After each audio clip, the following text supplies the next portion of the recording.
ಜೈ ಕನ್ನಡಾಂಬೆ ಬಳಗದ ವತಿಯಿಂದ ವಿಕೆ ರಘು ಅವರನ್ನ ಸನ್ಮಾನಿಸಿ ಅಭಿನಂದಿಸಲಾಯಿತು.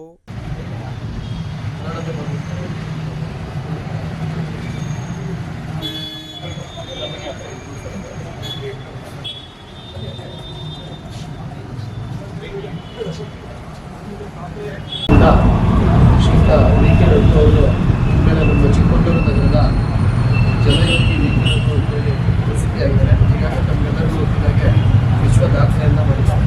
ಸುಮಾರು 23 ನಿಮಿಷ 48 ಸೆಕೆಂಡ್ ನೀರೊಳಗಡೆ ಇದ್ದು ಸುಮಾರು 960 ಬಾರಿ ಶ್ರೀರಾಮ ಜಪವನ್ನು ಹೇಳುವ ಮೂಲಕ ಒಂದು 5-6 ರೀತಿಯ ಭಂಗಿಯ ಒಂದು ಯೋಗಾಸನವನ್ನು ಮಾಡುವ ಮೂಲಕ ಇವತ್ತು ವಿಶ್ವ ದಾಖಲೆಯನ್ನು ಮಾಡಿದ್ದಾರೆ.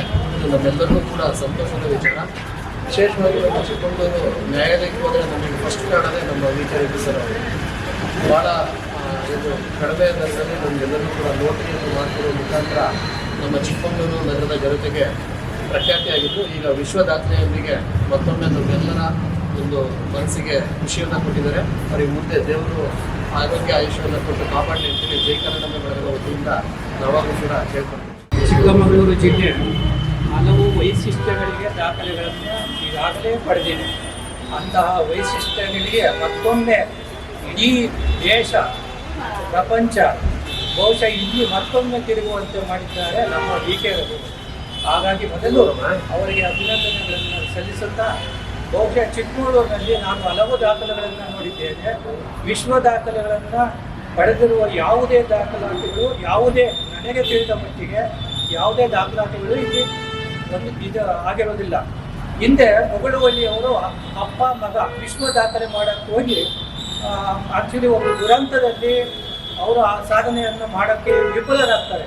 ಅಂತಹ ಸಾಧನೆಯನ್ನು ನಮ್ಮ ಇಡೀ ಪ್ರಪಂಚದಾದ್ಯಂತ ಬಹುಮುಖ ಪ್ರತಿಭೆಯ ವಿಕೆ ರಘು ಅವರು ಅಂತ ಹೇಳಿದರೆ ನಾನು ತಪ್ಪಾಗಲಾರದು.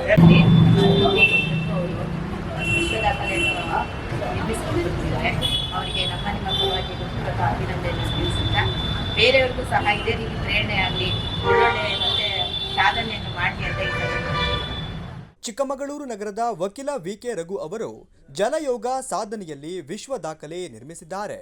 ಈ ಬಾರಿ ಅಂತಾರಾಷ್ಟ್ರೀಯ ಯೋಗ ದಿನಾಚರಣೆ ಸಂದರ್ಭದಲ್ಲಿ ನೀರಿನ ಮೇಲೆ 960 ಬಾರಿ ಶ್ರೀರಾಮನ ಮಂತ್ರಗಳನ್ನು ಪಠಿಸುತ್ತಾ ನಿರಂತರ 23 ನಿಮಿಷ 48 ಸೆಕೆಂಡ್ಗಳವರೆಗೆ ವಿವಿಧ ಆಸನಗಳನ್ನು ಪ್ರದರ್ಶಿಸಿದರು.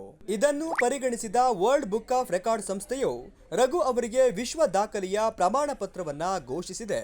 ಜಲಯೋಗ ಪ್ರದರ್ಶನದ ಸಂದರ್ಭದಲ್ಲಿ ರಘು ಅವರು ಶವಾಸನ, ತಾಡಾಸನ, ಪದ್ಮಾಸನ ಮತ್ತು ಧನುರಾಸನವನ್ನ ಪ್ರಸ್ತುತಪಡಿಸಿದ್ದರು.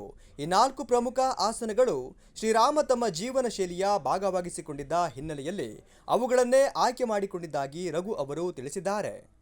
ನಮ್ಮ ಚಿಕ್ಕಮಗಳೂರಿನ ಜೈ ಕರ್ನಾಟಕ ಬಳಗದ ಸ್ನೇಹಿತರು ನನಗೆ ವಿಶ್ವದಾಖಲೆ ಬಂದಿದ್ದಕ್ಕಾಗಿ ಪ್ರಪ್ರಥಮ ಬಾರಿಗೆ ಗೌರವಿಸಿದ್ದಕ್ಕಾಗಿ ನನಗೆ ತುಂಬ ಸಂತೋಷ ಆಗ್ತದೆ. ಈ ಒಂದು ಯಾವ ರೀತಿ ಗೌರವಿಸಿದೆ ಅದೇ ರೀತಿ ಒಂದು ಅರ್ಧ ಗಂಟೆ ಒಂದು ಯೋಗವನ್ನು ಪ್ರೋಗ್ರಾಮನ್ನು ಅಟೆಂಡ್ ಮಾಡಿದೆ. ಯೋಗಗಳ ಬಗ್ಗೆ ತಿಳಿದಿದೆ.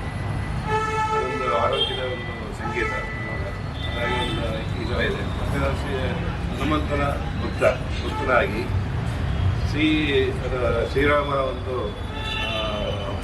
ಜಪವನ್ನು ಯಾಕೆ ಮಾಡಿದೆ ಅಂತಂದರೆ ನಾನು ಹನುಮಂತ ಭಕ್ತ ನೀನು, ಹಾಗಾಗಿ ನಾನು ಇದನ್ನು ತಗೊಂಡೆ. ಆದರೆ 4 ಆಸನಗಳನ್ನೇ ನಾನು ಆಯ್ಕೆ ಮಾಡಿದ್ದೀನಿ. ಶ್ರೀರಾಮರು ನಮ್ಮ ದೈನಂದಿನ ಜೀವನದಲ್ಲಿ ಒಂದು ಧನುರಾಸನ, ಮತ್ತು ಅವರು ಯೋಗ ಮಾಡ್ತಿದ್ದು ಧ್ಯಾನ ಮಾಡ್ತಿದ್ದು ಪದ್ಮಾಸನ, ತಾಡಾಸನ ಅಂದರೆ ಮರಗಳ ಮಧ್ಯೆ ಇದ್ದು ಅದು 500 ವರ್ಷಗಳ ಹಿಂದಿನ ಮರ ಅದು, ಹಾಗಾಗಿ ತಾಡಾಸನ. ಆಮೇಲೆ ಕಾಡಲ್ಲಿ ವಿಶ್ರಮಿಸ್ತಾ ಇದ್ರು, ಅದು ಶವಾಸನ. ಈ ಒಂದು ಆಸನ ತಗೊಂಡು ಶ್ರೀರಾಮನ ಜಪವನ್ನು ಹೇಳ್ತಾ 960 ಬಾರಿ ಸ್ಮರಿಸ್ತಾ ವಿವಿಧ ಯೋಗ ಭಂಗಿಗಳನ್ನು ಮಾಡಿದೆ.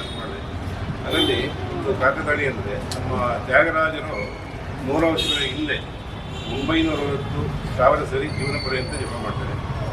ನಂದು 960 ಸರಿ ಇರ್ತಿದೆ. ಅದೊಂದು ಕಾಕತಾಳಿ ಅಂತ ನನಗೆ ಅನಿಸ್ತಾ ಇದೆ. ಶ್ರೀರಾಮನ ಒಂದು ಏನೋ ಒಂದು ವೈಬ್ರೇಷನ್ ಇದೆ ಅಂತಕ್ಕಂಥ ಒಂದು ಮಾತನ್ನು ಹೇಳ್ತಾ, ಇನ್ನೂ ಹೆಚ್ಚಿನ ಸಾಧನೆ ಮಾಡೋಕ್ಕೆ ನೀವೆಲ್ಲರೂ ಗೌರವಿಸಿದ್ದಕ್ಕೆ ಇನ್ನೂ ನಾನು ಯೋಗದಲ್ಲಿ ಸಾಧನೆ ಮಾಡ್ತಾ ಇದ್ದೀನಿ. ಉಚಿತ ತರಬೇತಿಗಳನ್ನು ಮಾಡಬೇಕು ಅಂತ ಉದ್ದೇಶಿಸಿದ್ದೇನೆ ಎಲ್ಲರಿಗೂ. ಈ ಸಂದರ್ಭದಲ್ಲಿ ಜೈ ಕನ್ನಡಾಂಬೆ ಬಳಗದ ಪದಾಧಿಕಾರಿಗಳಾದ ರೇಣುಕಪ್ಪ, ಶಿವಕುಮಾರ್, ಮಂಜುನಾಥ್, ಅನಿಲ್ ಕುಮಾರ್, ಮುರಳಿ ಹರೀಶ್, ರವಿಕುಮಾರ್, ವಿರೂಪಾಕ್ಷ ಹಾಗೂ ಪ್ರಿಂಟಿಂಗ್ ಪ್ರೆಸ್ ಪ್ರಭು ಮತ್ತು ನಗರಸಭೆ ಸದಸ್ಯರಾದ ಅನುಮಧುಕರ್ ಉಪಸ್ಥಿತರಿದ್ದರು.